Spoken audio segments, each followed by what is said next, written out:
Making the headlines tonight. The President of the National Assembly, Heng Samrin, has set a date for the opening of the 7th session of the National Assembly of the 6th Legislature. Prime Minister Hun Sen has officially announced his candidacy for the 2023 elections and to continue as a PM for the 7th term to 2023 to 2028, and the future of the Prime Ministerial candidate will be discussed after 2023. A projectile object in North Korea has fired appears to be a new model of the intercontinental ballistic missile. It had reached an altitude of more than 6,000 kilometres. Caitlyn Jenner says she can open doors for the two-time W Series champion Jamie Chadwick, knowing she has been successful if she walks away. And after a year delay due to COVID-19, Doik Doik Group exhibition was open on Saturday at the Plantation Urban Resort and Spa.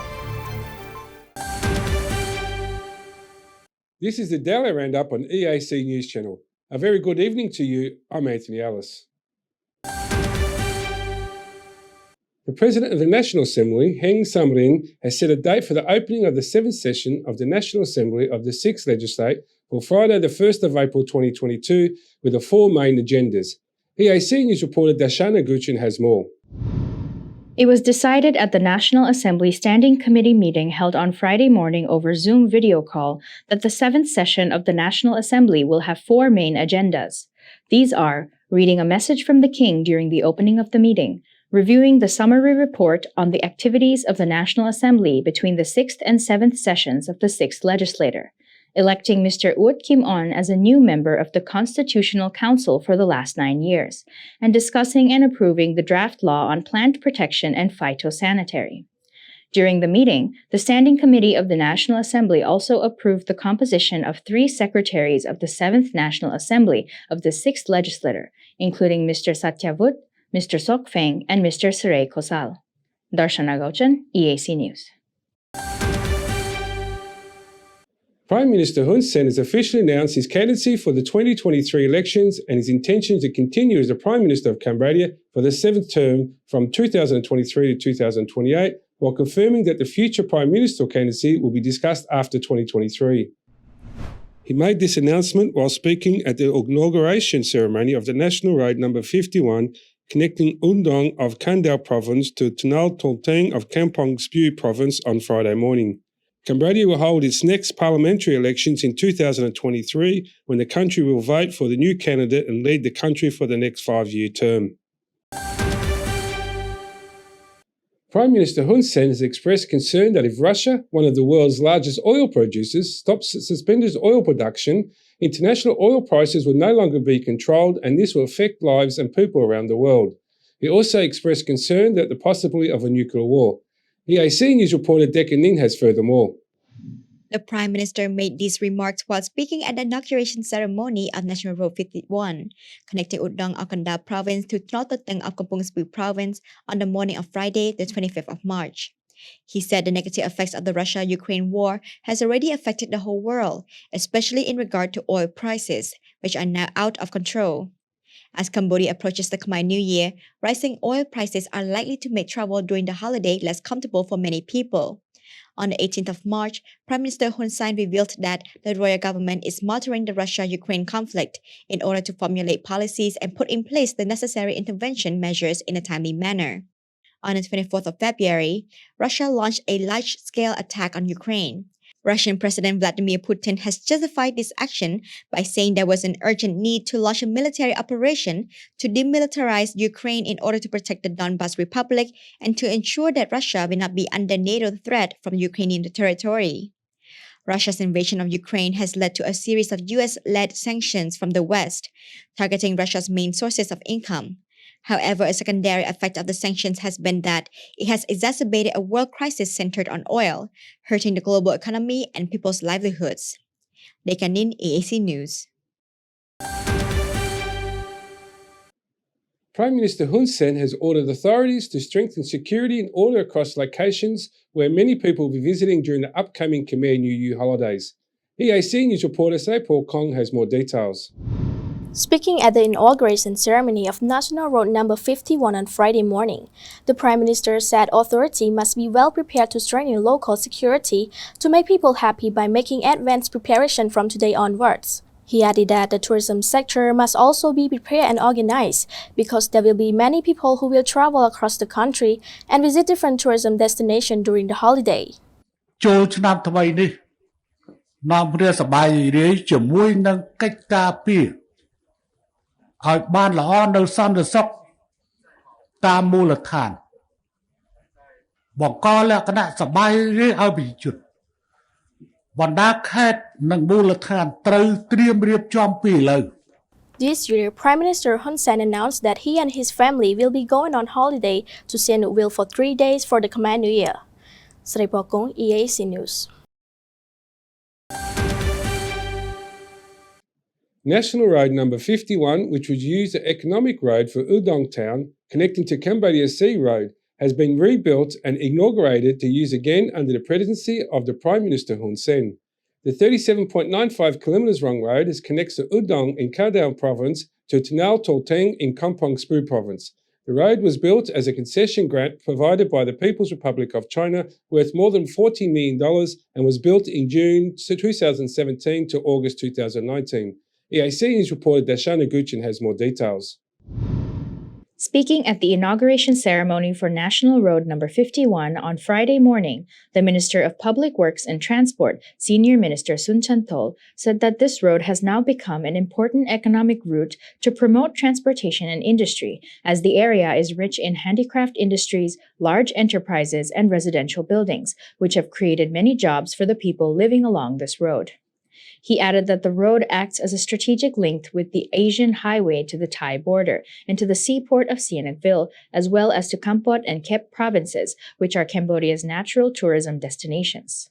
He said, National Road Number 51 is another new achievement born out of the natural bond, friendship, and full cooperation between the Royal Government of Cambodia and the Government of the People's Republic of China, granted to the people of Kandal and Kampong Speu provinces, as well as to the people across the whole country, for general and long-term use.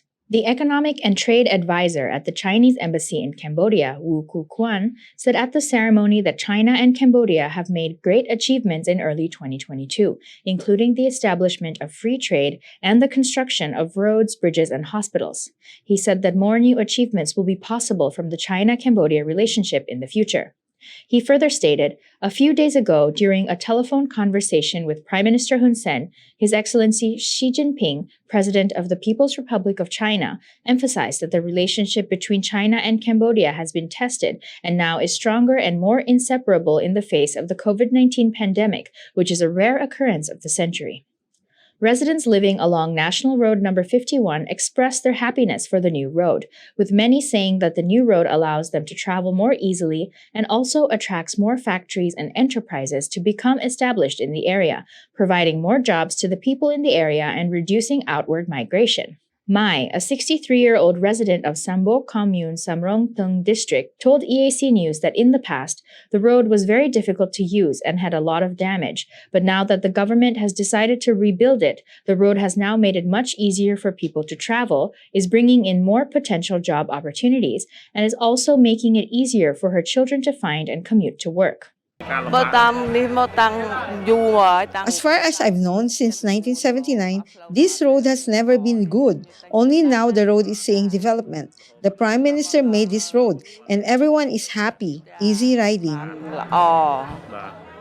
Another resident, 43-year-old Tuit Vanak, living in Tamokul village, Sambo Commune, Samrang Tung District, said he was very happy with the new changes to the road.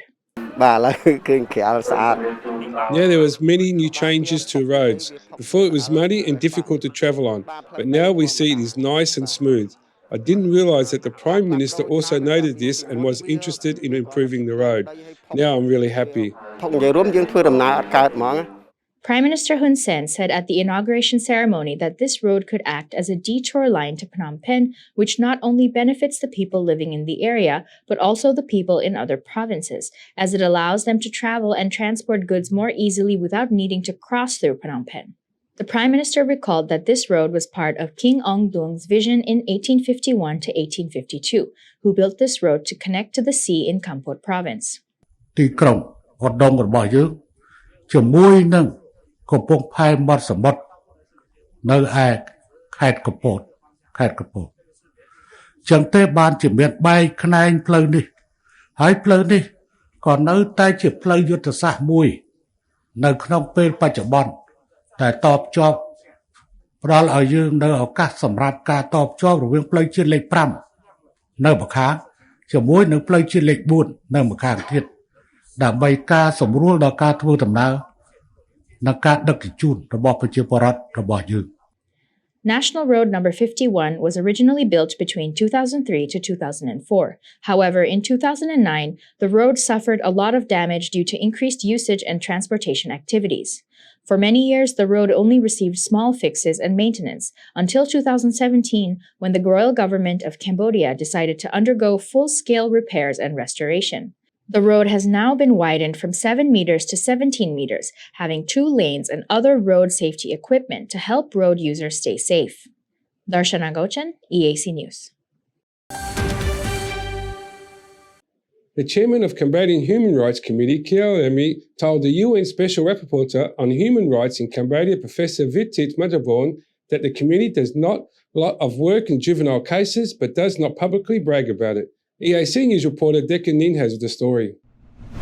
On the afternoon of Thursday, 24th of March, the chairman of the Cambodian Human Rights Committee, Kairam Mi, met with the UN Special Rapporteur on Human Rights in Cambodia, Professor Vitit Mataborn, via video call. During the meeting, one of the questions the Special Rapporteur on Human Rights had was on women and children's rights, particularly in regard to a recent arrest case of a 16-year-old boy. In response to the query, the CHRC chairman said that the CHRC does a lot of work in regard to juvenile cases but does not publicly brag about it.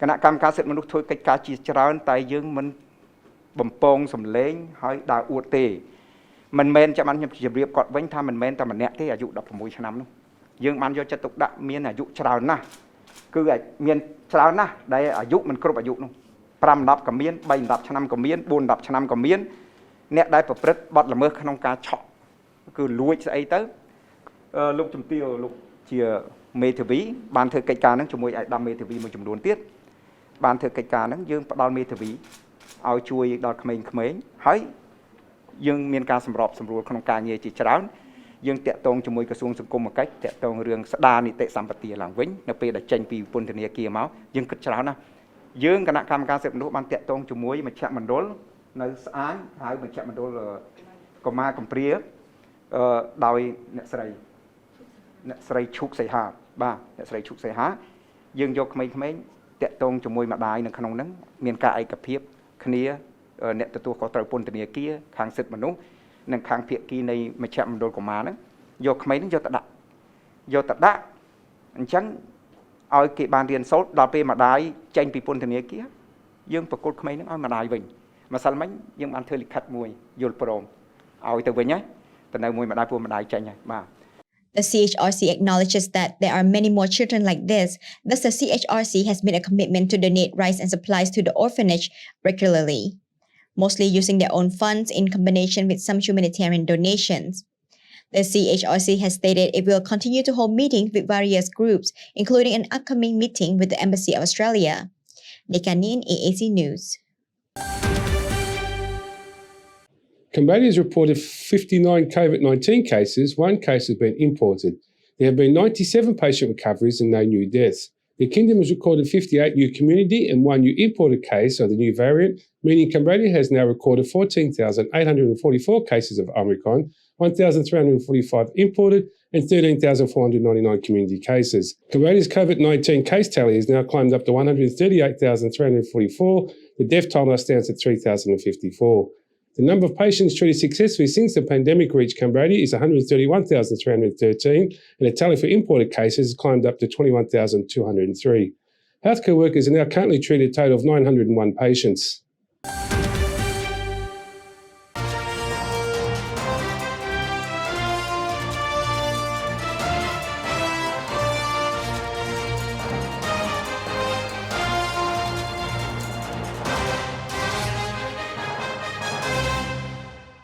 Now for a look at the news making international headlines this Friday, 25th of March.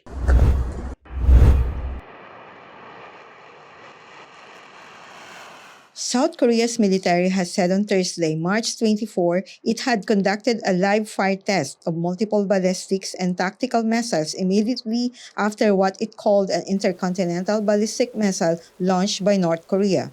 The test has confirmed the military was capable of a precision strike, if needed, against the location of any North Korean missile launch and its command system, the South Korean Joint Chiefs of Staff or JCS, have said. South Korea put the North's missile maximum altitude at 6,200 kilometers and its range at 1,080 kilometers. That is farther and longer than North Korea's last ICBM test in 2017, when it launched a Hwasong-15 missile that flew for 53 minutes to an altitude of about 4,475 kilometers and range of 950 kilometers. JCS have added that the latest North missile was launched from near Sunan, where Pyongyang's international airport is located.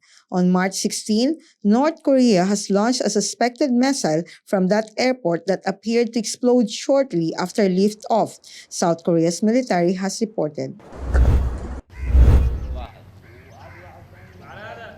A car bombing killed a senior Yemeni military leader and 3 of its entourage in the southern port of city of Aden on Wednesday, 23rd of March, 3 security sources said. The Defense Ministry confirmed that Brigadier General Tawat Gawas was killed in counter attack carried out by several terrorist elements, but provided no further details. Gawas was returning from the personal visit when his car was hit by a blast in a suburb of the city, and the security sources said that Aden's AIC television showed footage of the cars in flames. There was no intermediate claim of responsibility. Gawas had long been an enemy of Yemen's Houthi movement, fighting the group in their northern stronghold of Sada even before they ousted the Saudi-backed government from the capital Sana'a in the late 2014. He participated in options that expelled the Houthis from the southern Laj region in 2015, the year that Saudi-led coalition intervened with Yemen's against the Iran-alleged movement. The Defense Ministry and the head of the Sparist Southern Transitional Council was even viewed with the government for control over Aden. Each issued statement mourning Gawas.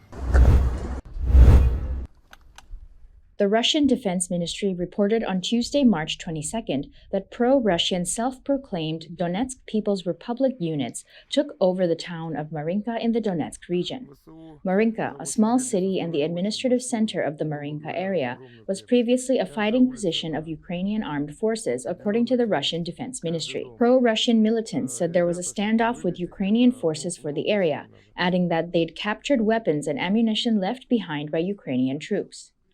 Russia sent tens of thousands of troops into Ukraine on February 24th in what it called a special operation to degrade its southern neighbor's military capabilities and root out people it called dangerous nationalists. Ukrainian forces have mounted stiff resistance, and the West has imposed sweeping sanctions on Russia in an effort to force it to withdraw its forces.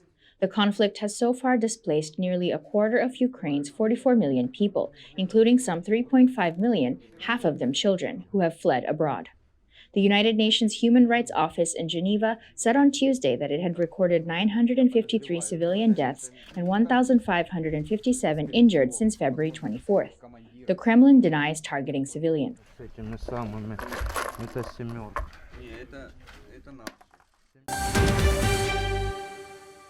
A projectile North Korea had fired on Thursday afternoon appeared to be a new model of intercontinental ballistic missile, given it reached an altitude of more than 6,000 kilometers. Japan's Vice Defense Minister Makoto Konishi had said. North Korea has again conducted what is thought to be its largest intercontinental ballistic missile or ICBM test ever on Thursday, militaries in South Korea and Japan have claimed, making a dramatic end to a self-imposed moratorium on long-range testing. Our current analysis is that the ballistic missile that was launched flew about 75 minutes and at around 15:44 or 3:44 in the afternoon on Thursday. We presumed it fell in the Sea of Japan in our exclusive economic zone, about 150 kilometers west of Hokkaido's Oshima Peninsula, Japan's Vice Defense Minister Oniki has told reporters. It would be the first full capability launch of the nuclear-armed state's largest missiles since 2017 and represents a major step in the North's development of weapons that might be able to deliver nuclear warheads anywhere in the United States.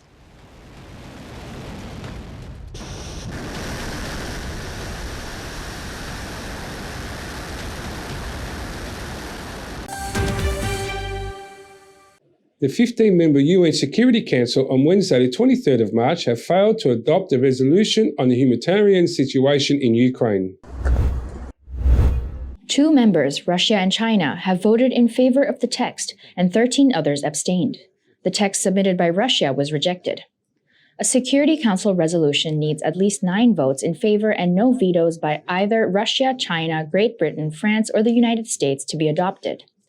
Russia's draft resolution expresses grave concern about reports of civilian casualties and the deteriorating humanitarian situation in and around Ukraine, including the growing number of internally displaced persons and refugees. The draft text also calls for the protection of civilians, including humanitarian and medical personnel, respect for international law, and the protection of civilian objects and critical infrastructure, safe and unhindered evacuation of all civilians, and unhindered humanitarian access in Ukraine. After the vote, Zhang Jun, permanent representative of China to the United Nations, has said after the Ukrainian crisis broke out, the humanitarian situation has continued to deteriorate and the spillover effects have continued to expand, causing widespread concern in the international community.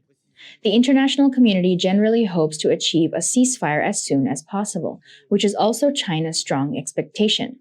We believe that while promoting a ceasefire, the Security Council should respond to humanitarian crises in a positive, pragmatic, and constructive manner, said Zhang. Zhang Jun has noted that, like many members, China has always called for avoiding civilian casualties and making every effort to ensure basic humanitarian needs. At the same time, it has always advocated that the Security Council should fulfill its primary responsibility of maintaining international peace and security and play its due role on humanitarian issues in Ukraine. China's vote in favor of the draft resolution was based on our call for the international community to attach high importance to the humanitarian situation in Ukraine, and for the parties concerned to strengthen coordination on humanitarian issues so as to effectively protect the safety of civilians, especially women, children, and other vulnerable groups, and to facilitate the personnel evacuation and humanitarian relief operations, said Zhang. The Council has held 3 briefings on the humanitarian situation in Ukraine since the conflict erupted, respectively on March 28th, March 7th, and March 17th.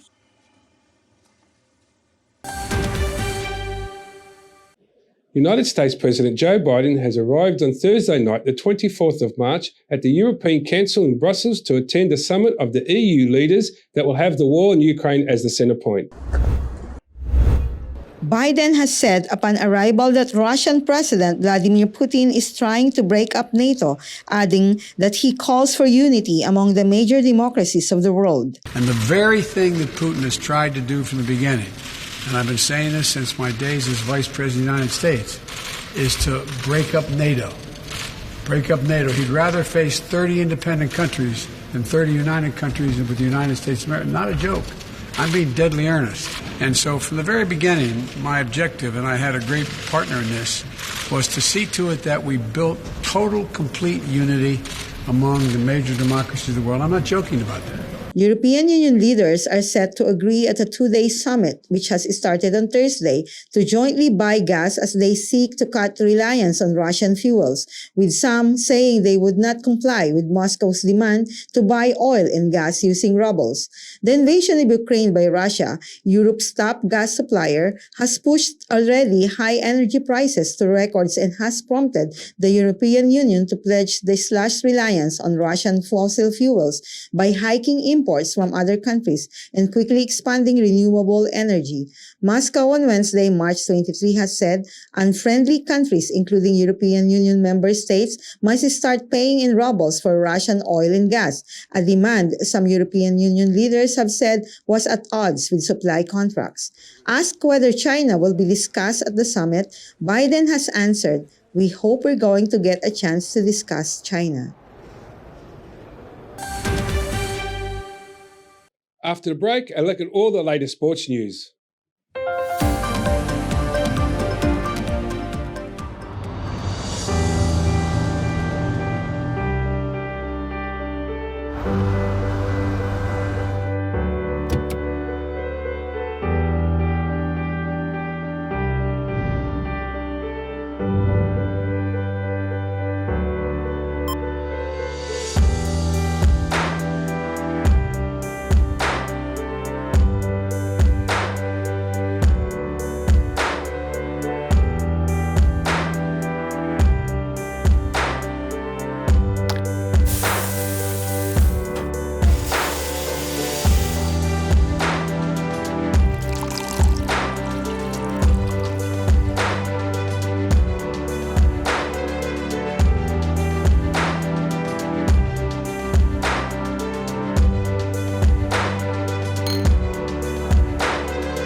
If it's happening and you need to know about it, you'll get it all right here. EAC News brings you updates and breaking news in English across all of our platforms and channels. The EAC News app, YouTube, Facebook, Telegram, Twitter, and our website www.eacnews.asia. Join me and the rest of the EAC News team every day on your favorite channels.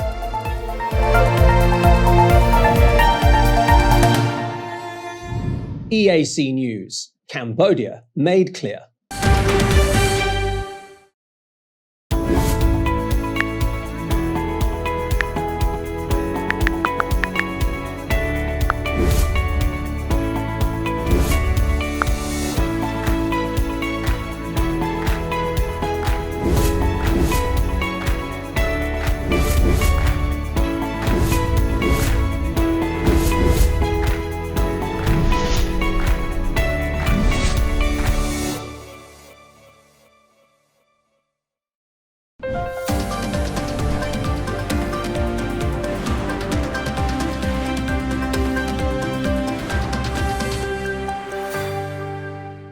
With all the attention still firmly on the world number one Ash Barty's abrupt retirement, Japan's Naomi Osaka and Kokakov of the United States happened to praise on the Australian during the news conference at the Miami Open on Wednesday, the 23rd of March. Barty, a three-time Grand Slam winner and twice champion in Miami, announced she was retiring from tennis at age 25, just 2 months after she picked up her third major title at home in Australia, stunning competitors at the Masters 1000 tournament. "I feel really happy for her. I know last year was quite tough," Osaka told reporters after her 6-3, 6-4 first-round win over Australia's Astra Sharma at what she calls her home tournament. But yeah, I feel really happy for her. I know last year was quite tough. She didn't really go home at all, and I think that certainly took a toll. But it was also really inspiring to watch how dedicated she was that entire year, and I think she can leave with no regrets. And that's something that I feel she was super amazing for the sport. For me, in particular, I just really loved watching her. So, yeah, I think what she did was ideal. I think it's cool to leave the game when you're number one. You feel like you have nothing left to prove, or you just you feel like you accomplished everything that you wanted to. What do you take away from that for yourself? I feel like she kind of, I don't want to say set the boundary, but she knew what she wanted to do, if that makes sense. I felt after you win the Australian Open, of course there's sponsors that come and stuff like that, but she clearly she knew what she wanted to do, and it's gonna be cool to watch what she does with the rest of her or I don't know if there's gonna be a new career or she's just gonna be chilling, but Yeah. I haven't really thought about retiring anytime soon. So not about that, but I obviously wish Ash the best. I was definitely surprised this morning when I saw it, but I'm glad that she was able to retire on her own terms, not due to an injury or something. So I think for me, that's what I was the most happy about, and I wish her the best in this next chapter. I just wanted to ask about. I mean, that's such a, actually I can't say that word, but I was gonna say that's such a savage move to walk away at number one. I was gonna say something else, but I can't. That's such a savage way to leave, not leave, I should say, but end your career on that. But for me, that sticks out the most to me about Ash is that she's such a nice person off the court. I mean, obviously on court we know how great of a player she is, but she's such a great person. So I wish her the best, and I'm really excited to see what she has. I saw the video and she said she has some things planned, so I'm excited to see what maybe career path or what she has next. The Japanese power hitter next faces three-time major winner Angelique Kerber of Germany, who had a first-round bye. Coco Gauff of the United States commended Barty's decision to retire, saying it was a savage move to walk away at number one. Caitlyn Jenner says she can open doors for the 2 times W Series champion Jamie Chadwick and will know that she will be successful if the Brit walks away at the end of the season. Chadwick, 23, is returning to the all-female series and a part of the new Jenner racing team after being unable to secure a seat further up the motorsport ladder. Drivers need significant funding to secure seats in the Formula One's F2 and F3 Fender series. Unlike the W Series, which is free to enter and aims to help to end the 46-year wait for female F1 driver. Former Olympic gold medalist and gender activist Jenner had said on Thursday, 24th of March, she hoped to make things happen in Chadwick. We haven't had a woman in Formula One in many years. I think women deserve to be there. They certainly have the talent. I would like to be part of the process, an American said in the video interview. Jenner said she has spelled out her vision to Chadwick. I said, my dream is for you to have the great season this year, but in this season, I would want to mark you, build you up, talk to sponsors and be able to make the next step, she explained. I don't want to see you next year, okay? I hope you're gone and to a good spot. The plan is, number one, when you go to these Formula One races, there are a lot of sponsors there. There's a lot of people. I can open up doors. Jamie, I really want her to drive. I want to do my best to open up doors because the way you make the next move, unfortunately, it's the nature of racing. It costs money. You have to get people behind you. And my job is to expose, Jamie, what she's doing on the racetrack, maximize that the best we possibly can, talk with the right people to be able to financially back her as we make that next move. You can make the next move if you come with a large wallet. I mean, then they listen. That's how a lot of these guys make it into Formula One. Because they've got, $20, $30, $40 million sponsors sitting in their back pocket and they go, oh, we love you, and they go into Formula One. Unfortunately, racing's like that. I've been involved since 1978 and, I kind of know how the process goes. And I'm looking forward to do it. Yeah, so I think there's a few sides to it. I think firstly, my feelings on it aren't necessarily, too despondent because I've got this opportunity to still be racing with W Series, which without it I wouldn't have had.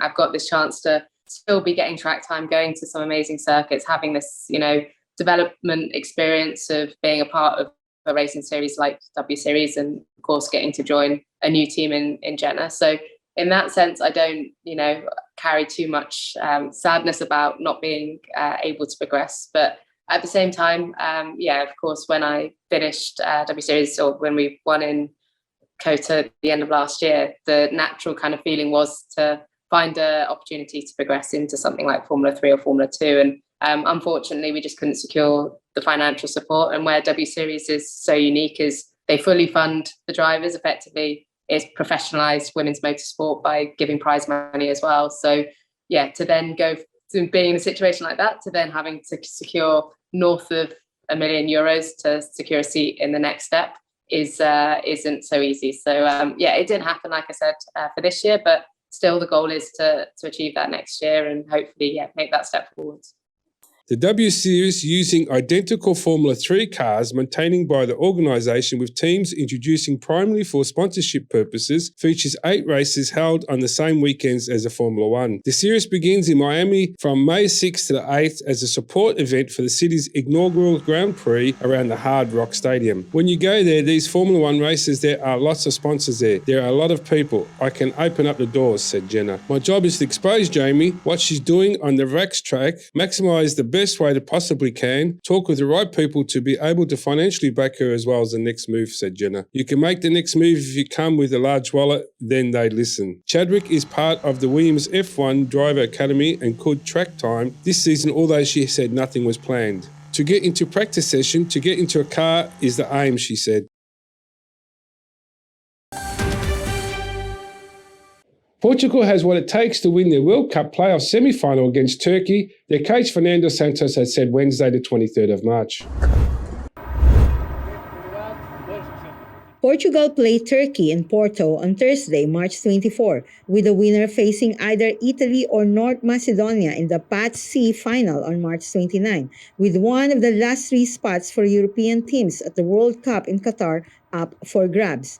The World Cup is scheduled to begin in November. The 2 finals we've been in, we won in qualifiers, decisive matches, and finals.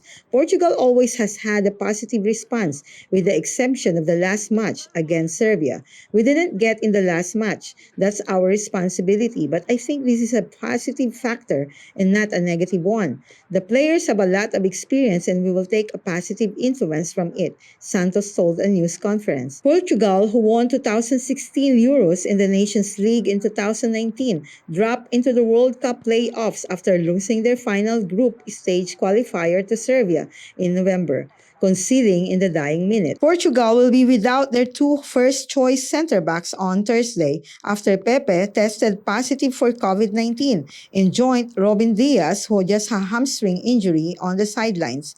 It is unclear if Pepe could return for next week's potential playoff final if Portugal gets past Turkey, which Santos admitted are a formidable opponent. Turkey are a team that is aggressive and very competitive, and we have to at least match them as far as passion, gumption going after the match, and concentration, because we will be facing a team with all of that.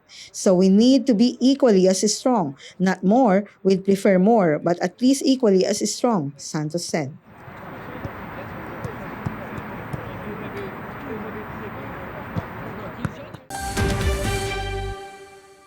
Now let's have a look at the weather and what you can expect for tomorrow.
And finally, after 1 year delay due to COVID-19 pandemic, Tuatut Group exhibition was open on Saturday 19th of March at the Plantation Urban Resort and Spa. The exhibition ran until the 1st of May. The EAC News team went to the exhibition to get more details. Nowhere Art Studio organized and created the Tuatut Group exhibition, which showcases the works of 26 multinational artists, including artists from France, the Netherlands, the Philippines, Britain, South Korea, Canada, Serbia, Malaysia, and Cambodia. Jaru Fikri Saleh, also known as Ajin, and Lolly Park are the co-founders of Nowhere Art Studio. They talked to EAC News about the purpose of this exhibition, how they selected the artists, and the overall theme. The purpose of this exhibition is to give a platform for for everybody to come together to participate and to showcase their arts. So we did an open call to invite anyone, no matter what is their artistic background, what is their level of skills, to participate and to exhibit. So we have artists, a student, art teacher, we have hobbyists, and we also have like a professional artist that showcasing their works. The theme of the exhibition is called Toy Toy, meaning small small. So the requirement is for everybody to submit an artwork smaller than 30 by 30 centimeter. Yeah. This exhibition aims to provide accessible, affordable, and unique art to the public for less than $300 a piece. The exhibition includes a variety of original artworks in different forms, from doodles, paintings, silk screens, to embroideries and ceramics. As someone who started painting in 2018 and gradually experimented with different mediums, including watercolor and acrylic, Christine Arce said she is excited to participate in her first group exhibition. She doesn't usually exhibit her work due to time constraints, but she is glad to join this exhibition to meet other like-minded artists and to learn from one another. I hope it builds awareness for the artist community in Phnom Penh, both for local and international artists who are staying and living here. And I hope it inspires the younger generations to pursue art as a career or even as a hobby. Art enthusiast Chai was happy to join this event to explore what's happening in the art scene, especially to meet new artists and see their interesting works. I think this exhibition is a good opportunity for aspiring artists in Cambodia to showcase their work, and also it's a big motivation for a lot of other young generation artists. So far, I really like one artwork over there. It's about it's a painting of an Apsara lady. She was dancing and stuff, and on the background there's like this golden sun. So it's kind of like reflects the culture of Cambodia. That Apsara painting was created by Sin Sakun Kanika, one of the participating artists. Sakun Kanika said she loved that there are exhibitions being held again, as she has been waiting to show her works ever since the pandemic started. She especially loved the theme of the current exhibition and hoped that people will enjoy something small, beautiful, and meaningful as she has. Oh, I love them all. Everything looked amazing and it's looked different from each other. But yeah, everything's beautiful but so different. So it like have everything for everybody. On the exhibition's opening day, there was a macrame plant hanging workshop organized by Rina Jing and a live painting demonstration by Sudan Ilik, accompanied with music from DJ Custard and Falafel Conmate. There will be more exhibition activities such as a self-portrait workshop, block printing workshop, free life drawing workshop, and live silk screen demonstration. For more information on the workshops, you can check out the event's Facebook page. The exhibition will run till the 1st of May at Plantation Urban Resort and Spa in Phnom Penh. Nekanin, EAC News. Thank you for watching the Daily Roundup here on EAC News Channel. For more breaking news and updates, check our website eacnews.asia or search EAC News on Telegram or your favourite app. More from the EAC News team at 8 p.m. We'll see you then.